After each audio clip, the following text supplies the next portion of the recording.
Yooyaa walitti deebinee jirra. Har'a kan ilaallu waa'ee gara hammeessaa yookaan haqqisiisuu naannoo tokko tokkottis balaqqama ol guurraa jedhamee beekama. Kan yeroo ulfaa mudatu irratti eenyufaatu kanaaf saaxilamoodha? Yeroo akkamii baay'ata? Manumatti immoo maal gochuu qabu kan jedhu waliin ilaalla. Balaqqama ol guurraa yookaan haqqisiisuu yeroo ulfaa. Normaalii ol guurraa yookaan gara hammeessuu yeroo ulfaa dubartoonni hedduun beeku. Kanneen kanaan dura da'an hedduun isaanii isaan mudateera.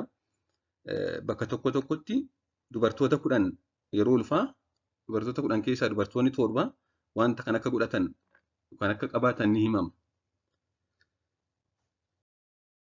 Wanti kun egaa kan inni baay'inaan mul'atu naannoo ji'a 2 hanga ji'a 4tti. Ulfa ji'a 2 hanga ji'a 4tti baay'inaan kan inni mul'atu. Ji'a tokko kaasee jalqaba. Haa ta'u malee naannoo ji'a 4 ofuma isaa deebi'ee ni bada. Dubartoota dhibee kana qaban 10 keessaa dubartii tokko kan 2 biratti immoo hanga ulfa ji'a 5tti itti fufuu danda'a. Garuu darbee dubartoota muraasa biratti yeroo ulfaa guutuu isaayyuu mul'achuu danda'a. Waa'ee kanaa kan beekuu qabnu tokko wanti kun dubartoota hedduu biratti in tuttufsiisaa darbee ol deebisuu danda'a. Haa ta'u malee sadarkaa cimaarra ga'ee mana yaalaa deemuu barbaachisuu dhiisuu danda'a. Wanti kun yoo dideema haqqisiisee ol deebisiisee yeroo dheeraatti fufe kan inni miidhu daa'ima miti. Yoo hammaate daa'ima irratti osoo hin taane haadha irratti dhibee fiduu danda'a. Garbiroon eenyufaatu kana godhachuu danda'a kan jedhu. Dubartoota akkamiitu ol guurraa yeroo ulfaa isaan biratti baay'ata kan jedhu. Dubartiin kamtu yoo ulfoofte ol guurraa yeroo ulfaa godhachuu dandeessi. Haa ta'u malee dubartoonni muraasni carraan kanaaf saaxilamuu isaanii ol kaa'adha. Isaanis kan jalqabaa ulfa lakkuu fi sanaa ol yoo qabaatan. Daa'imni gadameessa jiru 2 fi isaa ol yoo ta'e.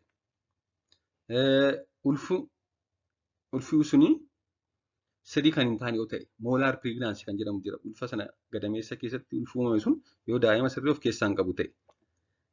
Akkasumas maatii keessa haati dubartii sanaa fa'aa maatiin ishee yoo wanta kana qabu ta'e duraan. Akkasumas ulfa kanaan duraa irratti yeroo mucaa kanaan duraa ulfooftee wanta kana godhattee turte yoo ta'e. Marsaattaan yeroo ulfooftu wanta kana carraa godhachuun ishee ol kaa'adha. Ulfa isa duraa irratti mul'attee jira yoo ta'e.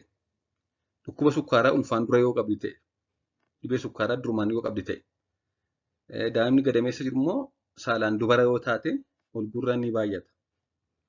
Akkasumas dhukkubbii mataa garmalee yookaan miigireen heedekii dubartoonni qaban kanaaf saaxilamuun isaanii ol kaa'adha.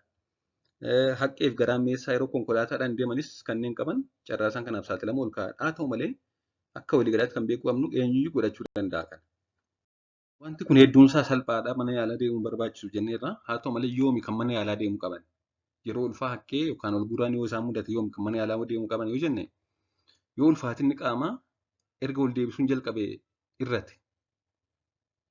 Ulfaatinni qaama ishee duraan beekturra persentaa 5 irrateera taanaan mana yaalaa deemuu barbaachisa. Keessumaa yeroo ulfaa yerootti ulfi waan jiruuf ulfaatinni dabalaa deema malee irrataa deemu. Irrataa deemnaan mana yaalaa deemuu barbaachisa. Akkasumas yoo baay'ee ol deebisee rakkise. Keessumaa guyyaatti al 6 fi isaa ol deebisnaan mana yaalaa deemuu barbaachisa. Garbiroon kan isaan mana yaalaa deemuu qaban yoo mallattoon bishaan qaama keessaa baay'ee irrachuu agarsiise. Yoo dihaayidireet ta'an jechuudha. Bishaan qaama keessaa yeroo irratu mallattoowwan kanneen akka dadhabbii garmalee qabaachuu, lafaan nama maruu, bishaan hedduu dheebochuu fi hagi fincaan yoo baay'ee irrateera ta'e mana yaalaa deemuu qabu. Garbiroon mallattoo dhiibbaan dhiigaa gad bu'uu yookaan haayipootenshinii agarsiisu. Fakkeenyaaf yoo bakka taa'anii ka'anii dhaabbatan of dadhabu yookaan lafaan isaan mara ta'e ortostaatik haayipootenshin kan jennu kana qaama keessa dhangala'aan irrateera dhiibbaan dhiigaas gad bu'ee ta'uu danda'a waan ta'eef mana yaalaa deemuu qabu. Egaa gammaatti maaltu kanaaf nama saaxilaa? Mallattoon isaa akkamii? Akkasumas yoo mana yaalaa deemuu qabu kan jedhu ilaalleerra. Mee furmaanni immoo maadha? Manumatti maal gochuu qabu kan jedhu ilaalle akkamiin ofirraa hir'isuu kan xiqqeessuu danda'u kan jedhuuf kan jalqabaa nyaata xixiqqeessanii amma garaagarummaa sa'aatii lamaan soorachuu. Takkaatti baay'isanii nyaachuudha xixiqqeessanii nyaachuu. Nyaata coomaaf dhadhaa of keessaa qaban hir'isuu. Soorata kan pirootinii fi vaayitaaminii guutuu ta'an kan akka kuduraa fi muduraa sirriitti nyaachuu. Zinjibila gogaasaa yookaan nyaata keessatti fayyadamuu. Zinjibila Namoonni tokko tokko yeroo akkamatti fayyaa isaa nyaatan ni agartu. Akkasumas nyaatatti dabalanii fayyadamuunis hanga ta'e ni hir'isa. Nyaataaf dhugaatii ho'aa fayyadamuu dhiisuu, nyaata gogaa ta'an kan akka akaayii fayyadamuu, nyaata dura bishaan dhuguu, nyaata booda boqonnaa fudhachuu, foolii nyaataa haaraa fi ho'a hir'isuu. Haara jechuun mana keessaa abiddi yookaan kasalli kan haaroo jiraate, ho'i yoo jiraate, fooliin nyaataa baay'ee itti dhagahamoo jiraate sanqada kana hir'isuu. Egaa kanneen sila jennee yoo jiraatan mana yaalaa deemuun dirqama. Mana yaalaa deemanii yaalamanii wanti kun akka isaanitti fooyya'u ni taasifama. Yoo sirriitti yaalamuu baate garuu yoo deeman baay'ee ol guuree isaanitti fufee isaan rakkisee rakkoo adda addaa itti fiduu danda'a. Innis fakkeenyaaf humnaan yeroo haqqisan yookaan ol duuban qoonqoon isaanii miidhamuu, haadha uqqisaa, ulfaatina ishee gadi buusaa, hanqina nyaataatti fida. Qaama keessa dhangala'aan immoo baay'ee gadi buunaan kalee turuuf sammuu haadhaaf illee miidhaa geessisuu danda'a. Yooma baay'ee dihaayidireet ta'anii elektiroolaayitiin qaama keessa baay'ee jeeqame hangi bishaanii yoo gadi bu'e rakkoo adda addaa illee fiduu danda'a waan ta'eef mana yaalaa dhaqanii yaalamanii furmaata argachuun barbaachisaadha. Waan na dhaggeeffattaniif galatoomaa. Mata dureen asirratti isin hojjedhu yoo qabaattan koomentii jala naa kaa'aa. Turtii gaarii.